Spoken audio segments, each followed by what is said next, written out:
melaksanakan kajian rutin kita, yakni kajian ba'da subuh, yang dimana pemateri pada pagi hari ini yakni Kakanda Muhammad Salahuddin Al-Mauludi SHD MAG, yang dimana Kakanda ini merupakan mahasiswa S3 program studi ilmu hadis dari UIN Alauddin Makassar. Beliau juga merupakan anggota Sanat angkatan ke-6. Langsung saja untuk lebih mengefisienkan waktu kepada Kakanda Salahuddin Al-Mauludi SHD MAG, kami persilahkan dengan hormat. Ya, terima kasih. Bismillahirrahmanirrahim. Assalamualaikum warahmatullahi wabarakatuh. Waalaikumsalam warahmatullahi wabarakatuh. Alhamdulillahi rabbil alamin, wassalatu wassalamu ala asyrafil anbiya'i wal mursalin, sayyidina wa maulana Muhammadin wa ala alihi wa ashabihi ajma'in, amma ba'd. Yang alhamdulillah, puji syukur atas kehadirat Allah Subhanahu wa taala yang telah memberikan kita nikmat, khususnya nikmat iman dan Islam, kemudian nikmat kesehatan dan kesempatan sehingga kita dapat melaksanakan kajian virtual pada subuh hari ini. Salawat serta salam senantiasa kita curahkan kepada junjungan kita Nabiullah Muhammad sallallahu alaihi wasallam. Allahumma shalli ala Muhammad wa ala ali Muhammad. Yang kami hormati ayahanda kami, gurunda kami Ustadz Abdul Ghaffar, kemudian kakanda kami Ustadz Zulkarnain, Ustadz Imam Zarkashi, dan yang lainnya tidak kami sebut, yang tidak kami sempat sebutkan satu persatu, Kanda Rafi'i, kemudian teman-teman kami, kemudian adik-adik kami di Sanat TH Khusus Makassar. Ya. Alhamdulillah pada pagi hari ini kami diamanahkan untuk membawakan materi kajian subuh yang dengan tema berkah. Ya, sebelumnya kami menginformasikan bahwa penjelasan kami mungkin akan banyak sekali kekeliruan dan kekurangan, jadi dimohon kepada ayahanda kami, kakanda kami, dan adik kami untuk nanti memberikan banyak masukan-masukan dan diskusi-diskusi supaya lebih menambah kajian kita pada subuh hari ini. Baik, terkait dengan berkah. Ya, ini adalah istilah yang sering kita dengar. Kemudian kalau kalau dalam di daerah Sulawesi itu biasa disebut dengan kata barakah, ya, berkah barakah. Ya, berkah ini kalau misalnya bisa kita lihat dulu dari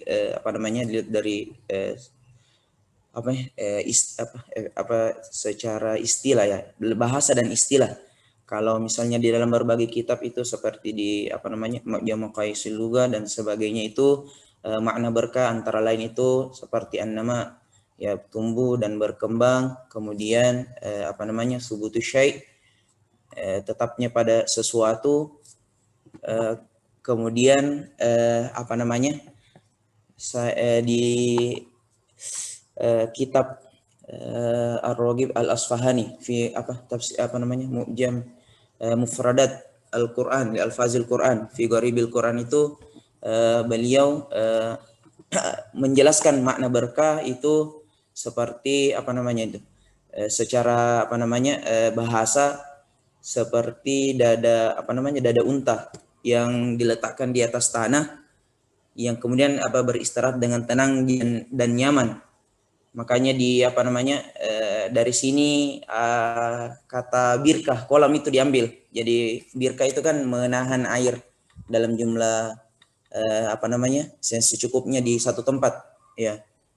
Kemudian beliau melanjutkan di situ secara istilah, kalau makna berkah itu adalah subutul khair ilahi fi syai', tetapnya kebaikan yang bersifat ilahiyah pada sesuatu, ya.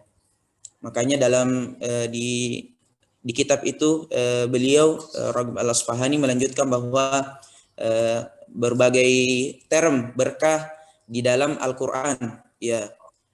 Setidaknya kata berkah itu kalau dalam Al-Qur'an menurut apa namanya dari kitab beliau itu disebutkan sebanyak 32 kali dalam 32 ayat. Ya, kemudian term-termnya yaitu mubarakun, mubarakan, ya, dan mubarakatan, itu term-termnya. Kemudian semua ini apa namanya memiliki makna tersendiri, ya. Misalnya contoh, kalau Al-Quran menyebut kata mubarakun itu sebanyak 4 kali, itu ternyata mengacu kepada Al-Quran sebagai kitab suci yang penuh berkah, ya. Artinya Al-Quran itu adalah barokah, ya, seperti itu, karena kandungannya yang merupakan pedoman apa namanya hidup kita, ya, menjadi tuntunan kita sehingga memberikan berkah seperti itu.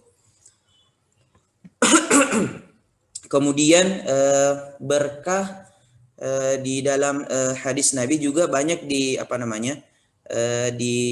disebutkan, ya. Kemudian beberapa misalnya doa yang disebutkan terkait dengan berkah itu agak banyak kepada mengarah ke rizki, ya. Salah satu contoh doa itu yang biasa dibaca setelah sholat, Allahumma inna as'aluka salamatan fid din wa afiatan fil jasadi wa barakatan fil rizki, ya. Hampir semua rata-rata ketika orang berkaitan dengan berkah, minta berkah itu terkait dengan rezeki, ya. Dan sepertinya ini cukup menarik, bahwa mungkin karena faktor yang namanya ekonomi atau materi itu memang beberapa orang mungkin tidak cukup, tapi dengan mengharapkan berkah itu menjadi nilai lebih, ya. Makanya karena berkah ini, ya, merupakan salah satu bentuk pemberian Allah, maka dia di pemberian Allah ini menjadi ada tingkatannya, ya. Kalau misalnya menurut Syekh Mutawalli Asy'arawi dalam salah satu dalam tafsirnya itu, beliau menjelaskan bahwa berkah itu termasuk di antara pemberian Allah yang tingkatannya di level ketiga, ya. Karena menurut beliau dia berpendapat bahwa pemberian Allah itu bisa dibagi menjadi 4. Yang pertama itu rahmat, kemudian yang kedua itu nikmat, ya, level kedua itu nikmat, kemudian yang ketiga itu barakah, level ketiga, kemudian level yang terakhir itu fadlun, karunia, pemberian, ya.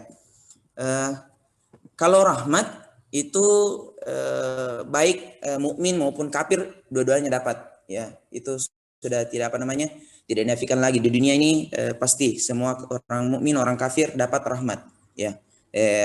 Pemberian dan sebagainya.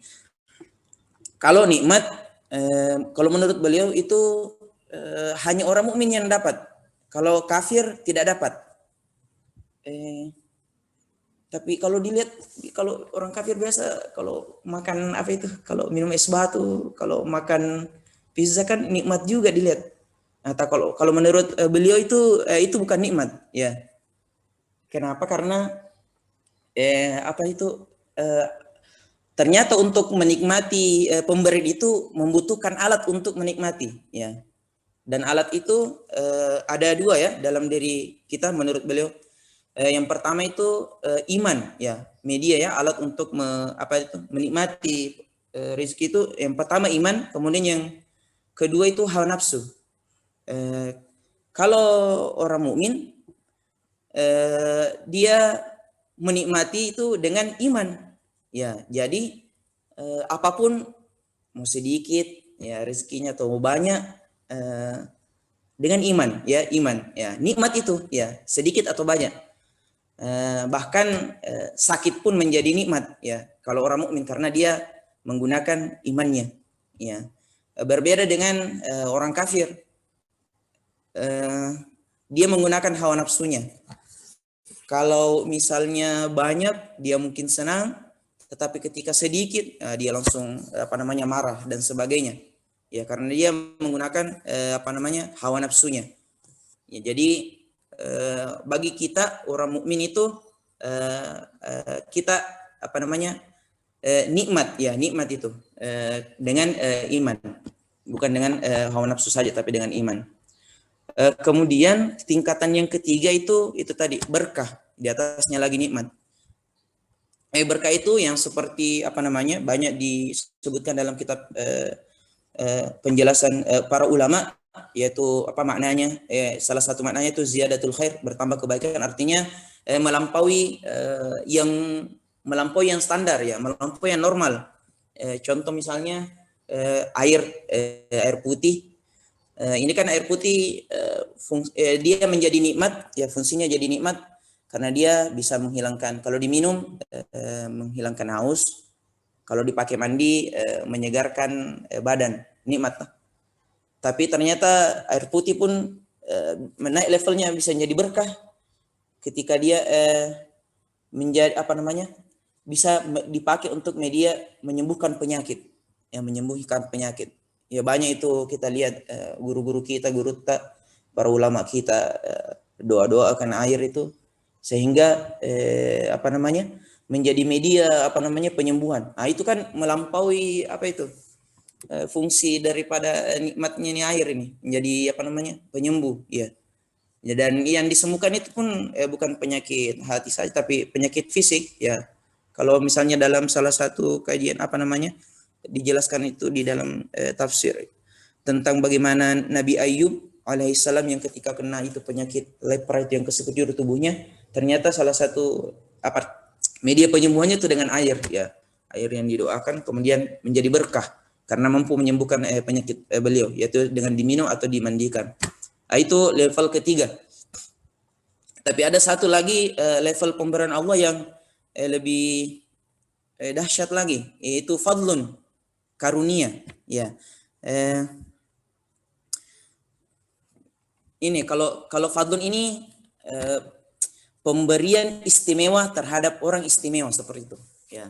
Pemberian istimewa. Jadi kalau misalnya orang dapat nikmat, otomatis dapat rahmat. Kalau orang dapat barakah, otomatis dapat nikmat dan rahmat, tapi belum tentu dapat fadlun. Tapi kalau dapat fadlun ini otomatis dapat rahmat, barakah, rahmat dan nikmat, ya. Di antara contoh fadlun karunia itu di ayat Al-Quran, kisahnya Nabi Sulaiman alaihissalam ketika memindahkan itu singgasana istana Ratu Balqis itu, falamma ra'ahu mustaqirran, kemudian qala hadza min fadli rabbi, ya. Di situ di Al-Qur'an memakai kata min fadli rabbi, bukan min barakati rabbi atau min nikmati rabbi, pakai kata fadli, karena ternyata itu dalam tafsir itu dijelaskan bahwa fadlun itu sudah melampaui akal sehat, sudah melampaui hukum dunia itu. Jadi betul-betul sekejap itu, ya. Dan yang diberikan itu yang hada ilmu kitab itu memang orang yang istimewa. Jadi kalau salah satu disebutkan itu orang yang pengawalnya Nabi Sulaiman alaihissalam itu, kalau tidak salah dijelaskan di salah satu kitab, di syarahnya Imam As-Suyuti, kalau di tafsir yang global ini, tafsir Jalalain, ya.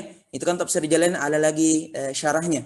Ada lagi disyarah lagi itu tafsir Jalalain. Di situ disebutkan namanya itu Asib bin Barkhaya. Nah, di situ beliau yang diberikan hikmah, ya, sebagai pendamping Nabi Sulaiman, penasihat Nabi Sulaiman, itu diberikan fadli rabbi, ke karunia.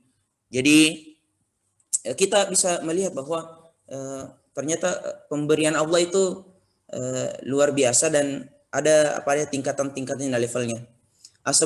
Sehubungan dengan barakah ini, yang merupakan level ketiga daripada pemberian Allah ini, tentunya juga kita sangat bukan sangat ya betul-betul mengharapkan daripada berkah itu ya, karena biasa kita membahas tentang apanya berkah itu seperti tadi kami singgung di awal terkait dengan rata-rata terkait dengan rezeki. Makanya biasa ada yang membandingkan, kalau kita lihat misalnya di guru-guru kita ya, ustadz-ustadz kita yang di pondok itu, yang mungkin memang secara kasat mata kita lihat gajinya memang mungkin belum sesuai dengan upah minimum kerja UMK, tetapi dengan barokah itu alhamdulillah ada yang bisa bangun rumah, ada yang bisa beli mobil ya. Jadi berbeda dengan misalnya orang yang misalnya punya gaji 10 juta, 20 juta ya di atas UMK itu, tetapi ternyata dia banyak cicilan banyak hutangnya di bank, anaknya sakit-sakit dan sebagainya, itu kan tidak berberkah ya rizkinya.